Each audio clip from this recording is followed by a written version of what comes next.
ராசி பலன் சொல்றதுல அதுக்குனாக்கா நான் என் வியாபாரத்தை செய்ய வேண்டும். என்கிட்ட ஒரு உண்மையான ஜோதிடம் என்பது இருக்கிறது.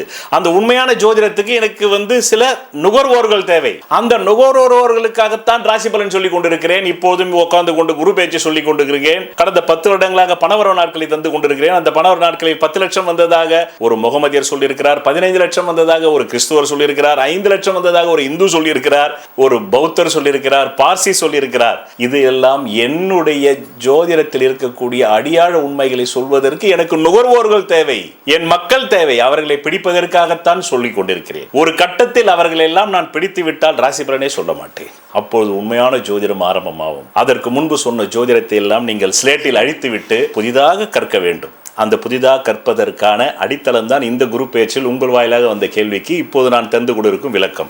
நேச்சர் இதழில் 1985 டிசம்பர் 5 பதிவிடப்பட்டது. அந்த study found that astrologers were unable to match natal charts to their corresponding personality. குறிப்பிட்ட ஜாதகம், குறிப்பிட்ட பர்சனாலிட்டி, குறிப்பிட்ட விதமான தொழில்துறையில் இருப்பார் என்று சொல்ல முடியவில்லை. அப்படி இருக்கும்போது விஜய் எப்படி போய் புதினுக்கு அட்வைஸ் சொல்லுவாரு? விஜய் எப்படி போய் ஜோசப் விஜய் முதல்வர் எப்படி போய் அமெரிக்கா சொல்லுவாரு? இது எவ்வளவு பெரிய புருடா. இதையும் உட்காந்துக்கிட்டு யூடியூப்ல 1 லட்சம் பேர் கேட்கறான்டான்னா அவர்கள் படித்தவர்களா படிக்காதவர்களா? இந்த ஷான் கார்லெட்ஸ் போய் கூட பார்க்குற அளவுக்கு. அதனால தான் எப்பவுமே கேள்வி ஞானம் வேணும். நான் ஜோதிடம் கற்றுக்கொள்ளும் போது என் குருநாதர் சொல்லுவார், நீங்கள் கேட்குற கேள்வியில் தான் எனக்கு விடையே வருதுன்னு வரும். எந்த கேள்விக்கு விடை கண்டுபிடிக்க முடியாதோ அதுதான் சரியான கேள்வின்னு ஒரு பகவான் விஷயம்.